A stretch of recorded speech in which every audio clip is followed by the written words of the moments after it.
Okay, hi and welcome back to my channel learn with Tanvi. तो अभी मैं fallacy का फोर्थ वीडियो लेके आया, सिलोजिज्म का फोर्थ वीडियो लेके आई हूँ, जो है फैलेसीज ऑफ नेगेटिव प्रीमाइसेस। इसके पहले आप वीडियो जाके चेक कर सकते हो। मैंने मेजर माइनर और मिडिल टर्म फैलेसीज कवर कर ली है। सो हमारा नेक्स्ट टॉपिक है fallacy of negative premises. Okay, so yes, let's begin with our very first question. Fallacy of negative premises सबसे इजी और आसान है पहचानने में, क्योंकि उसमें सब कुछ नेगेटिव स्टेटमेंट ही आएंगे।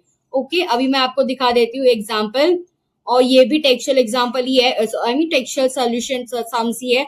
No athletics are train, no आया negative. Some films are not athletic, negative. Therefore some film stars are not train hard, again negative. So अभी नेगेटिव इन द सेंस ये ई प्रपोजिशन है, फिर ये ओ प्रपोजिशन है, ये वापस ई प्रपोजिशन है।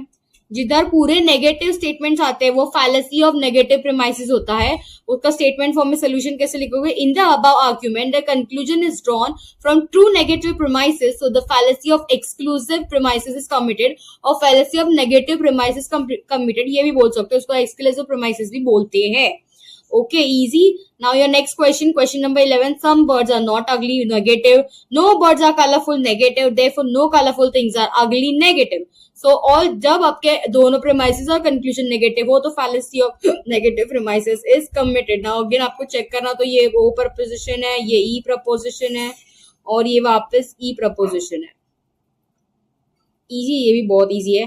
Now next question, question number 16. No Europeans are black. Some Europeans are not short. Some black people are not short. Again, not, no.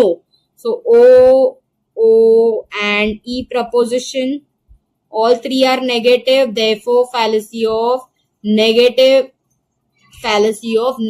premises is committed. Question number 16. This was question number 27. No Indians are Americans. No Americans are Russians. No Indians are Russians. Now again, all three are negative. So fallacy of negative premises is committed. All three are E prepositions, as there is no. Again, everywhere the statement form will say in the above argument the conclusion is drawn from two negative premises of the fallacy of exclusive premises is committed. आपको दोनों premises और conclusion negative होगा इस statement में। premises का पता होगा ऊपर की जो statement, और जो therefore आता है वो conclusion होता है। Now this is the last example from your textual sums of fallacy of negative premises. No illiterates are graduate.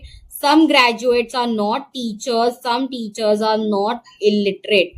So ये तीनों भी negative statements है। First वाला E preposition है, second वाला O preposition है, third वाला भी O preposition है। So तीनों statement negative है। Therefore fallacy of negative premises or exclusive premises is concluded as the conclusion is drawn from two negative premises.